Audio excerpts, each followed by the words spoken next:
The film starts in London, as a young woman jumps from a bridge to her death.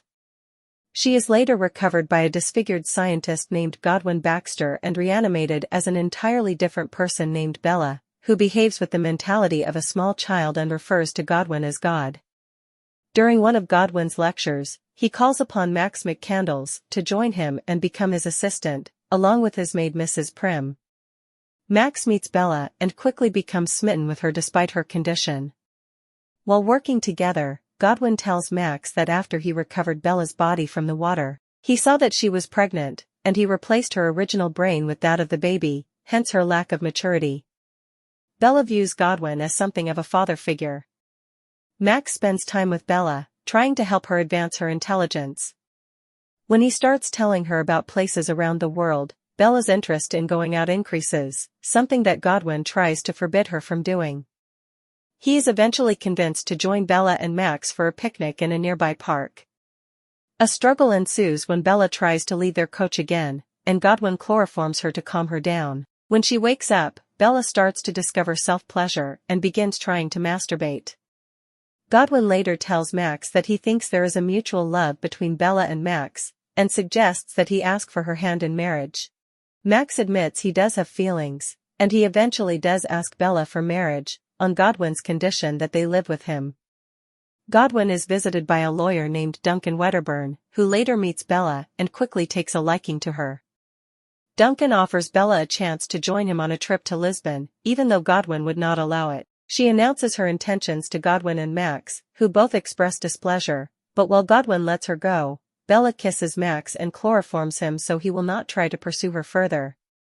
Bella and Duncan travel to Lisbon, where Bella enjoys new cultural experiences. Bella later travels out in the city on her own, viewing things from a fantastical perspective. Duncan invites Bella to join him with other higher-class people, though she finds herself taking interests separate from his own. Bella engages in hyperactive dancing during one evening at dinner, which Duncan joins in. He then starts to fight another man who lays eyes on Bella. Back in London, Max notices Godwin is missing Bella in her absence, but he wants to continue his research without her. He attempts a similar experiment on another woman called Felicity, but her intelligence does not develop as quickly as Bella's did. Duncan soon starts to grow exasperated with Bella and his inability to control her. He smuggles her in a large trunk onto a cruise ship as they make their way toward Alexandria. On the ship, Bella meets passengers Harry Astley and Martha von Kurzrock, whose point of views she begins to share when they tell her about philosophy. Duncan becomes more unhinged as Bella's interests expand beyond his own, and he attempts to attack Martha, which just gets him restrained and whacked in the face with her cane.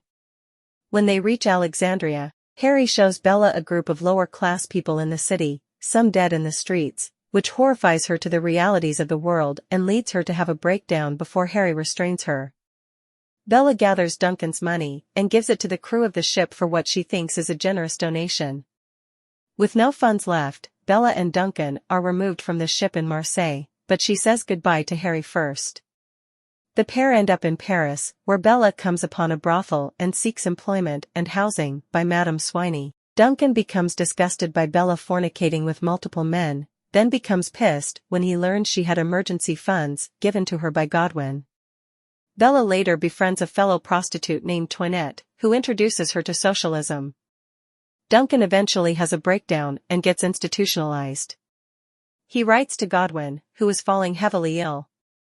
He sends Max to visit Duncan, who tells him what Bella has been up to. She is brought back to Godwin's estate in London to see him again. After reuniting with Godwin and coming back to good terms with him, Bella and Max plan to proceed with getting properly married, him not caring about her recent sexual exploits. However, just as the ceremony is going underway, it is interrupted by General Alfie Blessington, who addresses Bella as his wife, Victoria. He says he has come to reclaim her and takes her away back to his home. Bella learns from Alfie that as Victoria, they would enjoy being cruel to the lower class, and that she claimed her baby was a great trouble to her.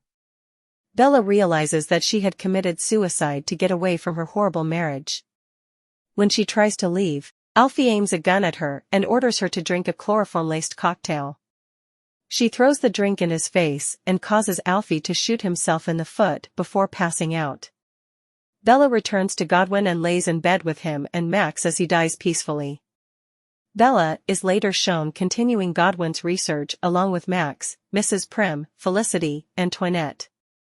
Alfie has his brain swapped out with that of a goat, and Felicity's intelligence is growing.